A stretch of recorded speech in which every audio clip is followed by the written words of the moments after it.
Hello class ninth. चलिए हम लोग फिर से food security of India chapter start करते हैं और आज इसका कंक्लूडिंग पार्ट देखते हैं। अब तक हमने देख लिया था कि कितनी तरह की योजनाएं सरकार चला रही है और उसका मकसद क्या है, क्या जहाँ जिन लोगों तक को सरकार फ़ायदा पहुंचाना चाहती है क्या उन तक फ़ायदा पहुंच रहा है या नहीं। अब हम देखेंगे 2014 the stock of wheat and rice with FCI was 65.3 million tons, which was much more than the minimum buffer norms. और 2014 का अगर रिकॉर्ड देखा जाए तो FCI के गोडाउन में करीब 65.3 मिलियन टन अनाज भरा था, जो कि सरकार का जो मिनिमम उन्होंने अपना रखा था बफर स्टॉक का हिसाब किताब, उससे बहुत ज़्यादा था। However, these remain constantly higher than the buffer norms. सरकार की जो बफर नॉर्म्स होती है उसके हिसाब से अनाज काफ़ी ज़्यादा सरकार के पास था। The situation improved with the distribution of food grain under different scheme launched by the government. और ये सिचुएशन जो है और थोड़ी इम्प्रूव हुई जब अनाज को अलग अलग स्कीम के दौरान, सरकार जो स्कीम चला रही थी उसके दौरान जनता के बीच बांटा गया। There is a general consensus that high level of buffer stock of food grain is very undesirable and can be wasteful. हालांकि जो एक विचार है इस बात पर कि ज़्यादा अनाज सरकार के पास रहना नहीं चाहिए, बहुत ज़्यादा, ज़रूरत से ज़्यादा, और ये बेकार होता है। The storage of massive food stock has been responsible for high carrying cost, क्योंकि अगर सरकार बहुत ज़्यादा अनाज अपने पास रखती है तो उसका जो उसको ले जाने का जो कॉस्ट होता है वो भी ज़्यादा हो जाता है। इन एडिशन टू वेस्टेज, इससे बहुत बर्बादी भी होती है, and deterioration of grain quality, और काफ़ी समय तक अगर अनाज जमा करके रखो तो क्या होता है, कीड़े लगने की संभावना हो जाती है, तो वैसे में अनाज की जो क्वालिटी है वो भी ख़राब हो जाती है। Freezing of MSP for few years should be considered seriously. इसलिए ये तय हुआ कि कुछ समय तक MSP जो है सरकार बंद कर दे तो सबसे ज़्यादा अच्छा रहेगा। किसानों को किस तरह का लालच नहीं होगा कि वो पैदावार बहुत बढ़ाएं और फिर सरकार के हाथ अनाज बेचें।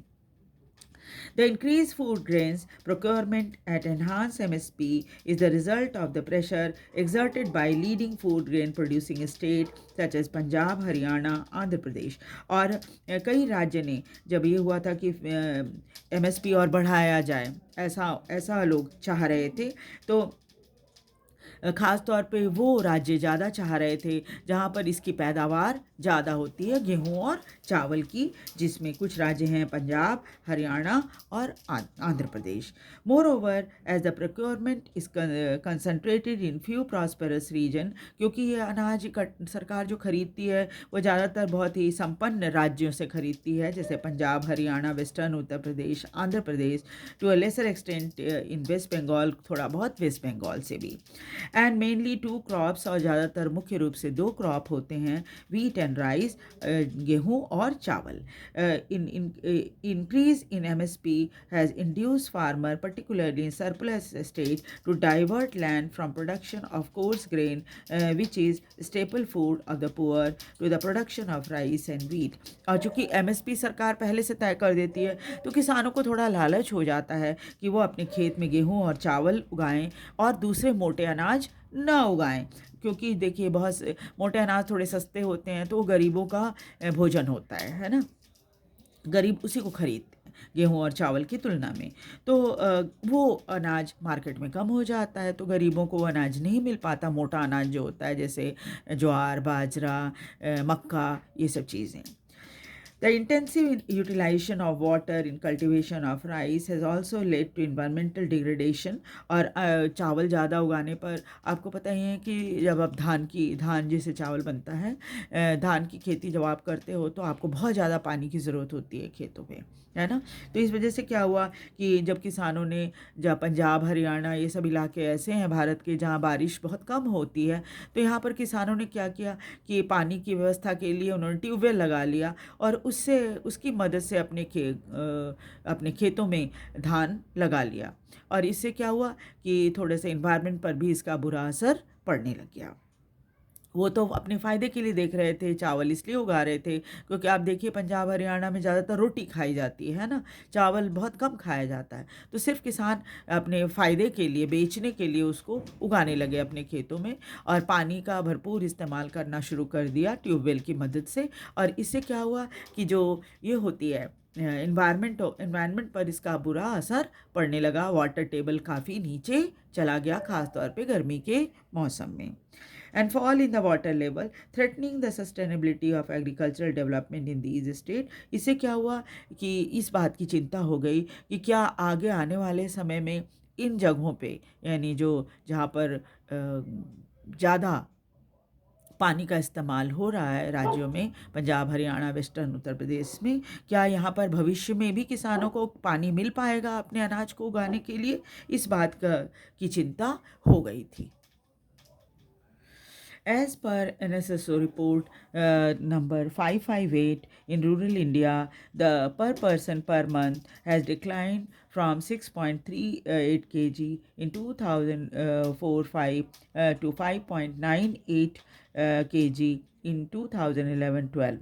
और ये देखा गया, NSSO की रिपोर्ट आई है, नेशनल सैम्पल सर्वे ऑर्गेनाइजेशन, इसकी रिपोर्ट आई है जिसमें ये कहा गया है कि हर महीने जो लोग होते हैं गाँव में ख़ास तौर पे, वो 6.38 केजी के बजाय, जो कि 2004-05 में रिकॉर्ड था, वो घटकर 5.98 केजी 2011-12 में रह गया था।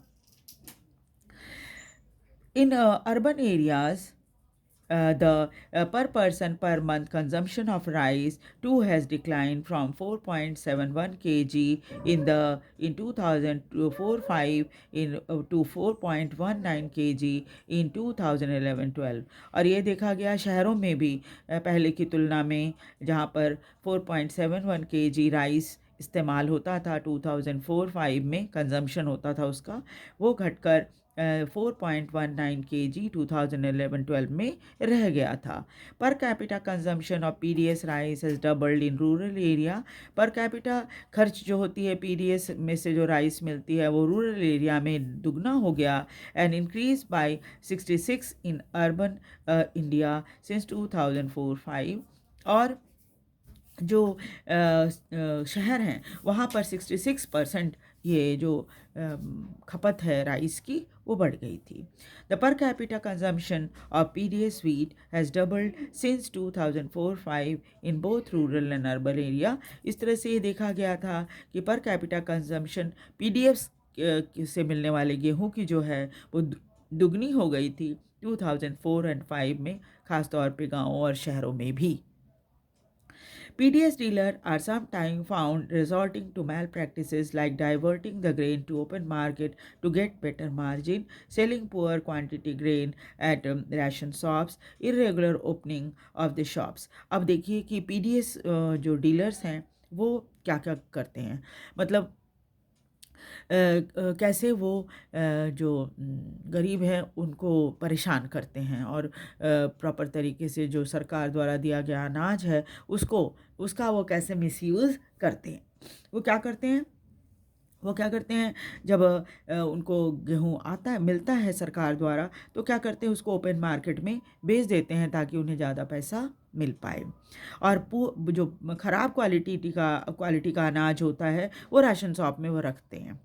अब आप जाओगे और ख़राब क्वालिटी का अनाज रहेगा तो स्वाभाविक है आप लेने से मना कर दोगे उसको, है ना। और फिर वो क्या करते हैं, वो ख़राब क्वालिटी का अनाज जो होता है वो सरकार को वापस कर देते हैं। Irregular opening of the shop, ये शिकायत अक्सर लोगों को रहती है कि जब वो जाते हैं तो राशन दुकान ही बंद रहता है, खुला नहीं रहता, तो वो जब मर्जी आए तो जाके अपने हिसाब से अनाज नहीं खरीद सकते, बल्कि राशन शॉप वाले की मर्जी के ऊपर उनको रहना पड़ता है। It is common to find that ration shops regularly have unsold stock of poor quality grain left। और अक्सर राशन दुकानों में जो ख़राब क्वालिटी का गेहूँ होता है वो बचा हुआ रहता है।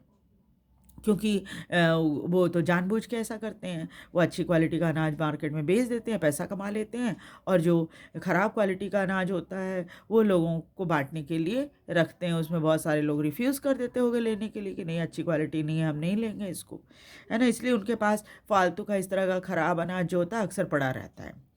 This has prove to be big problem. ये बहुत बड़ी प्रॉब्लम है एक।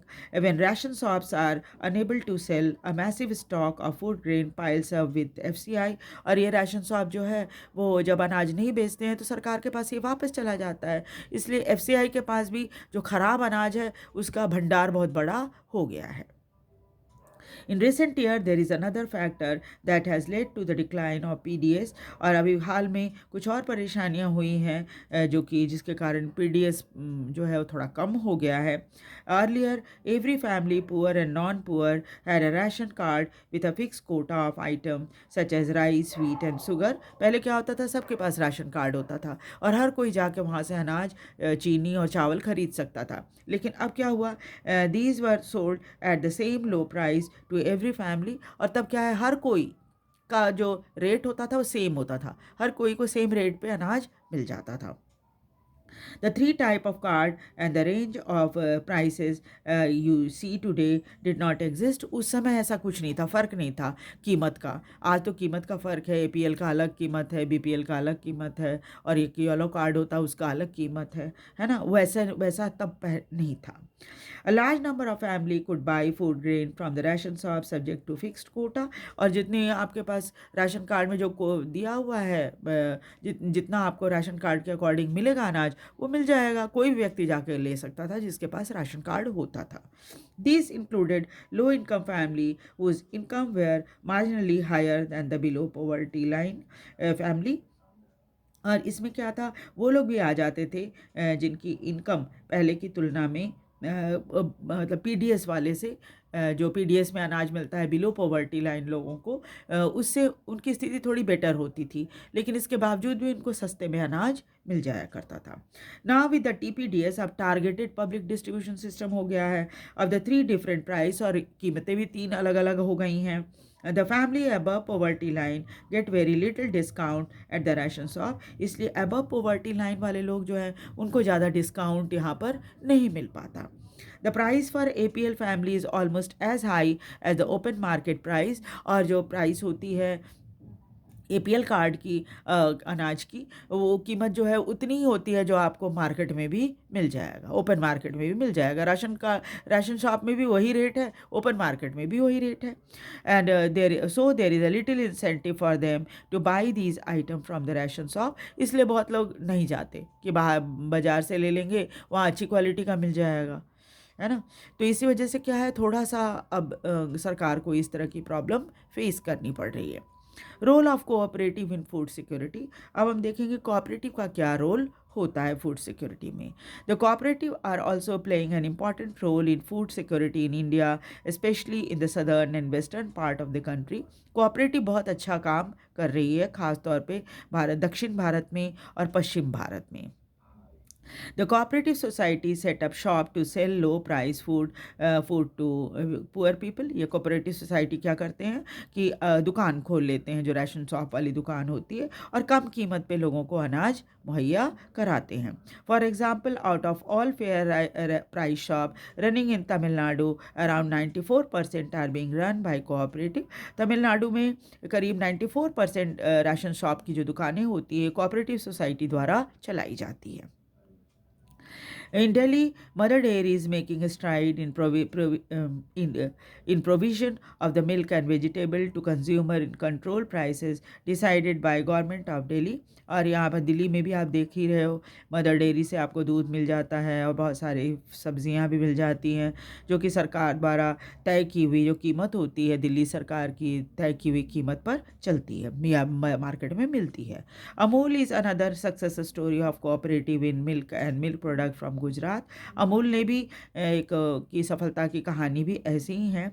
अमूल भी एक कोऑपरेटिव के रूप में काम करता है और मिल्क के जितने प्रोडक्ट हैं वो गुजरात में काफ़ी हद तक पॉपुलर हैं। It has brought about the white revolution in the country.